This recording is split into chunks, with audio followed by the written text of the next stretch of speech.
Across Britain, something amazing is about to happen. Lives will be upside down. They've got to change their daily routine. It's Ramadan.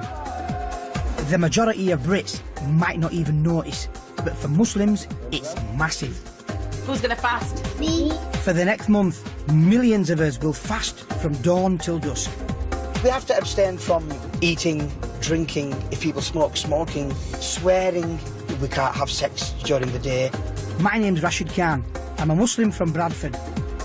And as we prepare for this epic event, I'm going to lift the lid on my world. I just hope we can keep up to this, you know, in Ramadan. And show you the sheer scale of what's about to happen. The demand just quadruples. Chickpeas was off the Richter scale. And as I travel across Britain, I'll show you how extraordinary Ramadan can be. We're English. Our way of life is very English. Just looking at them, I thought, wow. And just how far people will go. I'm vanishing for 10 days. Join me for a very British Ramadan. I'm absolutely mesmerised.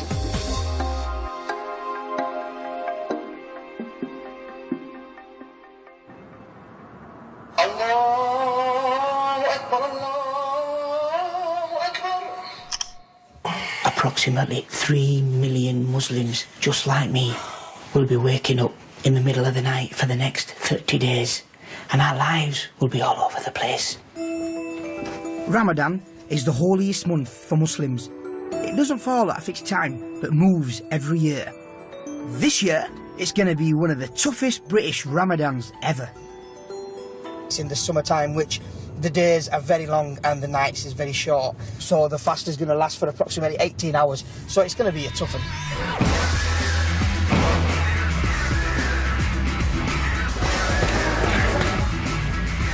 Fasting for 18 hours straight for 30 days won't be easy, which is why many of us are getting into shape now.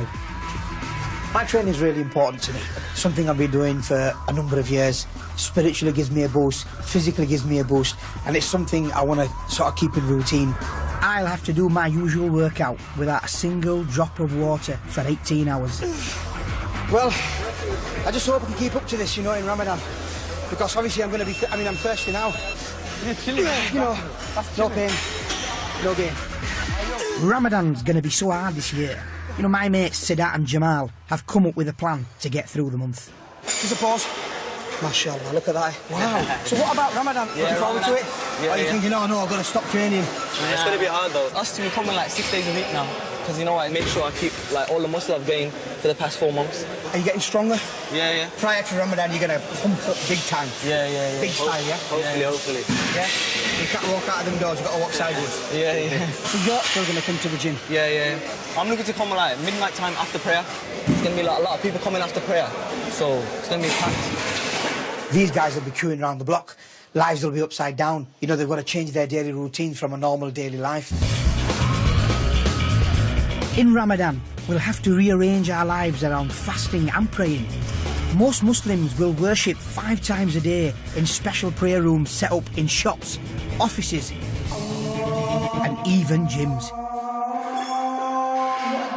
It's prayer time here, so they've invited me to do the call for prayer.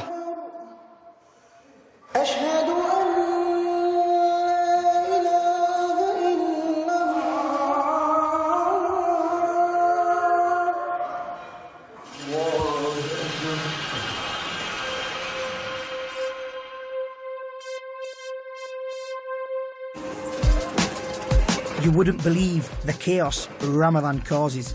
It affects almost everything we do, especially when it comes to food. We can only eat when it's dark. This year, it'll be less than 6 hours a night. Normal public would think that people actually lose weight, you know, but, you know, we eat so much at sunset, and sometimes people eat through the night, so usually instead of losing weight, people actually put weight on, believe it or not. I'm going to sort of take you down to one at supermarkets today, one at big supermarkets, and to see exactly what goes on and how it affects their business, because I want to open my own store hopefully soon. In fact, we eat so much in Ramadan that providing us with enough food has become a multi-billion-pound industry. My local cash and carry, run by one of the owners, Firaz Ahmed, is stocking up for the rush. You're leading by example, eh? That's right, yeah. The build-up to Ramadan is phenomenal. It's huge. It's crazy. I'd say it's literally crazy. Yeah. We're just stockpiling oil, rice, flour. The demand just quadruples. Alongside the 15,000 kilos of halal meat sold in this store alone, there are some surprising bestsellers. 126,000 packs of loo roll and 50,000 gallons of cooking oil. You know what our people are like? They love the fried, they love the oil. Because you do use it on his hair as well, to be honest with you. And the beard. And the meat, olive oil is very good for it, actually. Yeah. And then you've got the flour, and rice is another big line. Last year, in the first week of Ramadan, chickpeas was off the Richter scale. Yeah. One of the biggest sellers is dates, which we eat to end our fast. Over 8,000 tons of them. These are some of the dates that we push heavily during Ramadan. Okay. As you can see, Palestinian dates. Palestinian dates, yeah, wow. Huge. Wow. And they can set you back 40, 50 pound a box. The Tunisian ones, we could go through thousands and thousands of boxes. I think last year we did about 10 pallets. Not everyone who works here is Muslim, so I wonder what warehouse worker Derek makes a Ramadan. Have you ever tried a fast out, Derek? I have tried it in past. Have you? But it's too hard. Too hard. Yeah. I'm a sweetie person, me, and I find it hard if I don't have a packet of sweets a day. In Ramadan. Do you sit away from everyone? I've got a van, I'll sit in van outside or just sit out way, really. Okay. It's the easiest thing to do, isn't it? It's polite. Candle dinner phone, not for two. Yeah, just for one. Before Ramadan even starts, this store is expecting up to 1,500 customers a day. So I best get myself sorted, just in case they sell out. One for my sister, one for us, one for my other sister, one for the others. I've got, mashallah, 4 sisters, one for my cousin in Pakistan.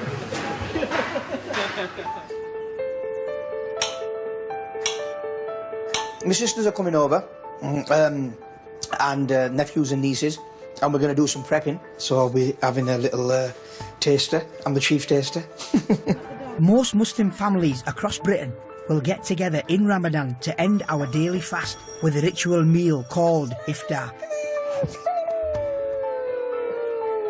Today, my family are coming to prepare some of the food. What's that name? You alright? Yeah. Any more? No, just us. Come on then.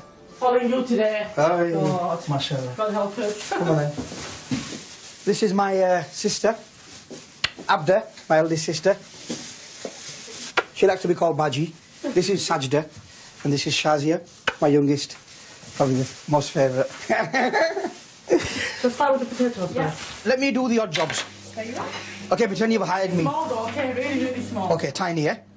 Just before Ramadan comes, we tend to prepare food, just so we can freeze it. Because the food is prepared, then we can focus on other things, because the whole essence of Ramadan is not only about abstaining from food and drink, it's also about disciplining the soul.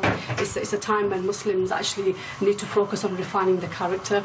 It's a time when Muslims need to focus on building their relationship with God. It's a spiritual thing that we try and concentrate on, rather than just about what we're going to eat in the evening. It is actually a month of training. There's like togetherness even in the kids. They all know, like my kids all want to go to school and fast. They find it like a sense of achievement, don't they? Yeah. You know, if they've kept a fast, oh yeah, well, how many of you kept? I've kept 2, how many of you kept? I've kept 3. Like a little bit of a competition, you know what I mean? I remember once when, I think I was really, really young and kept a fast, and I couldn't do it, so I went in and I was eating in the kitchen, and then my mum comes in, she goes, what are you doing? I said, honestly mum, I'm fasting, I've got food coming out of my mouth. A big part of Ramadan is also about sharing, Come on, follow me. even with those who won't be fasting this Oh, month, that's straight, okay. like my neighbours. Okay. No, what to say, don't you? Okay. Trick or treat. Hello, how are you doing? How you doing, Vicky? All right. We've just done some spring rolls. Thank you. Okay. That's gorgeous. And I made this for you, Ramadan. because of Ramadan. Because of Ramadan. That is so kind. Oh. Thank you so much. We just thought we'd inform the neighbours that we're going to be getting up early. We don't want to disturb anyone, that's all. Oh, so we don't just, worry about it. and we like to sort of share a little bit of food and stuff, you know. So I've tried to do a bit the same as well as doing some baking. No, yeah. I've done some baking around, because that's all Yeah. I do really. That's baking. fine, yeah, as long as it's not bacon and sausage, you know what I mean? We don't mind. No. It gives me more of a buzz than even worship sometimes. Why? Because you're putting a smile on someone's face. Do you know what I mean? So who's looking forward the most to Ramadan? You. Oh, and who's going to fast? Me. Some of my nephews and nieces will be fasting during Ramadan. It's compulsory for children once they reach the age of puberty. This year, Ramadan falls during term time, so even schools will be gearing up to teach students on an empty stomach. Wow. You know, it's been a long time since I've been to a school. So I've come to a local comprehensive that's 95% Muslim. Can I just ask, who's fasted here before? I did. Your first Ramadan? No, I actually started fasting in Ramadan since I was 11 years old. Wow. You try to think about the positive things. You don't actually focus on anything negative. Because when you're fasting, you're meant to get away from all temptation. It's like sort of an inner battle. You feel better inside because you've achieved something, haven't you? Are you looking forward to it? Yeah, I am, because it's the first time I've done all of them. Oh, it's your first time? My mum wouldn't let me fast the whole time, even when I was 11, but now I'm 12. Oh, big girl. Yeah. What have you been doing to prepare for it? I've been doing some test fasts that my mum said you should try and do before you get into the proper fast, and trying to eat less. Is that why you've had only half a sandwich? Yeah. Okay. Excellent, well done, fantastic. The school will open an hour later so students can cope with getting up at 3 a.m. But they'll still have to attend all lessons. I mean, PE, to be honest with you, Luke, this is one of my favourite subjects, you know, because my background is rugby league, cricket, if you don't mind me saying, a bit like watching paint dry. I mean, I've played with a fast as well. It's a killer, you know. We won't look at doing things like athletics where we're getting students to run long distance. Yeah. You know, that's difficult at the best of times, let alone if you've not drank or eaten. So you're looking at maybe golf and darts? Golf and darts mainly, yeah, golf and darts mainly. What about yourself then, Luke? Do you think you'd maybe try have you tried a test fast? I've never tried it, to be honest. I'm not sure my wife would be very happy with me fasting because I'm a bit grumpy. A bit grumpy if I don't get my food, so all right. I can only imagine it's very difficult when, of course, they're not eating and they're not drinking. It is a bit of a sort of challenge. I hope you get through a fast all right and, you know, everything's fine with them. Because obviously the young kids, you know, and it's a long fast, 18 hours.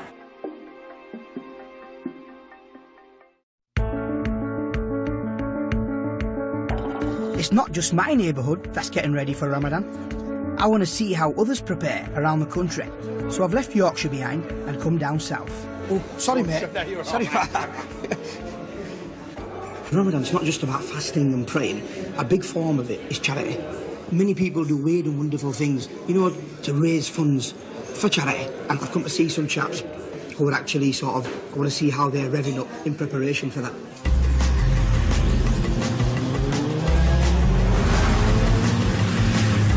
I'm in London to meet Britain's first Muslim biker gang, the Dean Riders. But these guys are more about raising money than raising hell. Can I have a go? No. Powerful riding. During Ramadan, they try and raise as much money as they can. For the brothers that you see here, they are not just people who are just purely interested in bikes. They're people who have good intentions, good hearts, and they want to make the most out of this passion, and that's why they're here today. And may Allah reward all of them for the work they're doing. Today, they're warming up. They're doing a charity ride for Great Ormond Street Hospital. All the riders are making donations, and they've asked me to collect the funds. Yeah. That's going to be just right, just enough for my ticket abroad. There you go. Yeah, just get on to my travel agent, please. Book me a ticket straight to Tenerife. Thank you very much.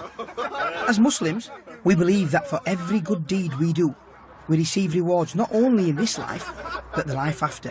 For the charity you do, giving one, we get tenfold. Yeah. And in Ramadan, tell me, it multiplies by? Yes, it multiplies. Everything gets amplified. All the rewards are increased. So now let's just get really active. It's like a big privilege, you know. Obviously we're doing it for a beautiful cause and stuff. Enjoying yourself and doing something good at the same time, you can't get better than that. OK, lads, hands in. 1, 2, 3, Divas! Woo! Allahu Akbar, Allahu Akbar. Allahu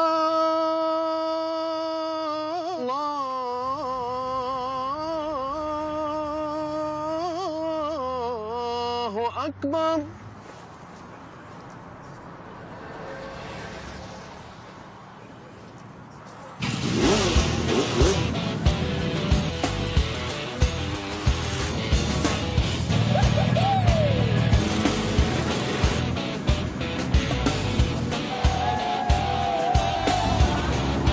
In Ramadan, We believe the rewards for good deeds are multiplied many times. So in this month, Muslims give more money to charity than the rest of the year put together. Guys, it's been, mashallah, you know, it's been an experience for me. And if you ever come up north, you know what I mean, keep driving, don't stop. Muslim bikers is something new to me. Turn right at the roundabout! But now, I'm off to meet someone who's going to go to even greater lengths to get the most out of Ramadan. Ramadan itself, yeah, it can be difficult for some of us. Okay, fasting all day. But you know what? Some people and some guys, you know, are going to take this to a different level. They go into seclusion, which is called itikaf. They cut off from the world completely. 24-year-old maths teacher Muhammad Ishaq is planning to shut himself away for a whole 10 days. Alhamdulillah. To me, that's massive, you know, I've got to take my hat off to you. I'm not going to take this one off, obviously, because of the prayer that, you know. But mashallah, you know, brother, all respect to you. Tell me, what's encouraged you to do this? You know, we're created to worship Allah. That's our sole purpose. So seclusion period is you just going completely back to that. Yeah. I have to deactivating your Facebook, letting your friends know. I mean, you're vanishing for 10. I'm vanishing for 10 days. You know, we as Muslims and Christians believe the religion brings a solution to the problems that we have in life. So, to identify the solution, you can't do it while you're still in it. You need to remove yourself out of the situation. Once you get yourself out, and then you realize, whoa, I'm not giving my children the same time that I should be doing. I am not giving my mum the same time I should be doing. And seclusion is everything is gone out now. All hope, all fear of the world, worldly attachments and so on are removed, and the only thing you care about is the love and the mercy of God. And 10 days pure, you and your Lord. Muhammad takes me to the place he has chosen for his seclusion, his local mosque. Assalamu alaikum. Khalid Sahab, how you doing? You right? Tigo. Assalamu alaikum. One cornet to give it to me. Assalamu alaikum. Uncle, how are you? This small, apart from toilet breaks, Muhammad will spend 10 days in a tiny corner of this room. Any significance with the red curtain? No. It's just a colour that my mum chose. She got this from home. Yes.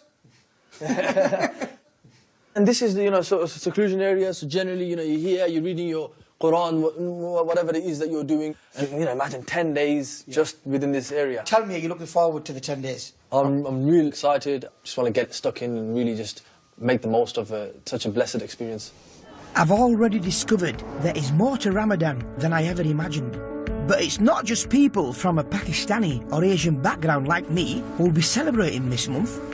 I've come to Norwich to meet possibly the most diverse group of Muslims in Britain. I'm just going to go into the mosque. I know it doesn't look like a mosque, looks a bit like a church, but I'm really excited. I want to meet the community here.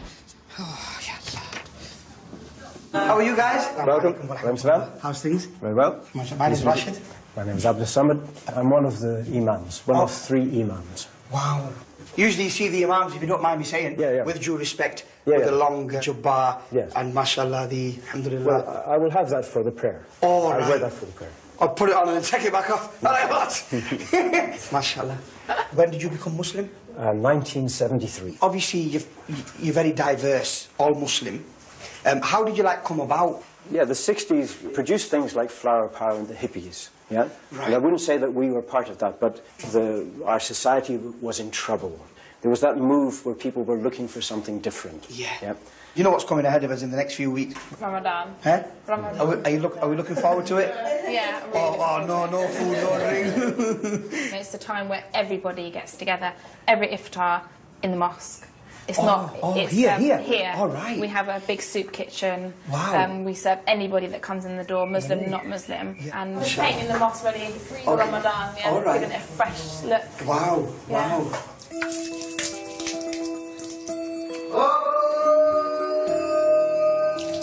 There's about 150 people from all over the world who worship in this mosque, including some of the most English-looking people I have ever seen. Different faces, different colours, different, you know, it's just such a mixed community. I mean, if I saw some of the people outside, I'd never ever think that they were Muslim, you know, just looking at them, I thought, wow. How's it going, bro? Very nice to meet you. Alaikum salam, how are you? Alhamdulillah, better now I've seen you. Are you British, your background? Yeah, born and raised in Edinburgh, 3/4 English. Are you looking forward to Ramadan? Yeah, you think you're going to be hungry and thirsty, but when you actually embark upon it, it's like something stops that from happening. Yeah. I'd recommend any non-Muslims would fast during Ramadan with the intention of doing it for a bigger thing. Yeah. Over 5,000 Brits convert to Islam each year. The group's newest member, Abdul Aziz, until 4 months ago, was known as Jonathan Crinian. This will be his first Ramadan. A trained chef, he's going to be cooking the food for iftar.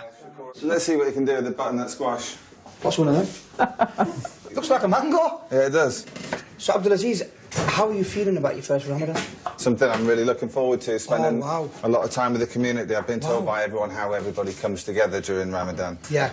I'm also dreading being hungry all day and not sure how I'm going to deal with it. Yeah. You'd like a little taste to see how it's going so far? What soup's this then? Just vegetable soup. What's amazing is this lot have added a real British twist to Ramadan. I'm from a Pakistani background. Yeah. When we obviously open our fast, what we usually have is kebabs, samosas, pakoras. Wow. Why is it soup for yourselves? It's just easy on the stomach and it's very nutritious. Yeah. I think in my whole life I've never tried soup in Ramadan. Wow. Never. Yeah. We're English. Our way of life is very English. And all that will get expressed in the soup making. And the soup is our Norwich tradition. Okay. Allahumma inni as'aluka min fadlika wa rahmatika. MashaAllah. You know, on a serious note, I'm absolutely, mesmerised.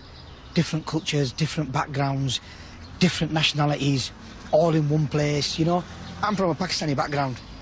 All my life probably. I've integrated, a little bit through my background, but, opened my eyes. And I felt the warmth with these people. This is the last part of my journey, and I'm en route to the oldest mosque in the United Kingdom. I've come to Surrey to give you a glimpse of what Ramadan will look like. Today, it's a special day called Shabirat, and I'm fasting. Look at that, straight away to India. You'd never think you're in the heart of Surrey. I've got here just in time for iftar, and I hope they've got something decent on the menu. Okay, brother, if you had a choice, what would it be? Evening meal, one choice? Chicken. Steak and chips. Probably sound quite simple, so maybe some soup or something like that. You need to move to Norwich, fella. No. They have soup every day there. Really? From this week onwards, all over the country, this is exactly what we'll get up to. We'll start our meal with dates and water. And tonight, looks like I got myself a seat booked in the director's box. If you take a seat next to the imam, Masha, that's a privilege, yeah? Here we go. Oh, Masha, that's for you. Wow. It's an Indian delicacy. Mashallah, bismillah. That's giving me some energy. Woo. It's hard to explain the inner feeling because it's so much spiritual, but you do get this kind of, inner buzz. I've been surprised by the lengths that communities have gone to. Is it going to be a burden? No, because of the reward we're going to get in the life after. So the month is like a blessing. It's a brilliant month, and we're all looking forward to it. And we hope to gain as much as we can. And not just this month, but follow it on for the rest of the year. That's what it's all about.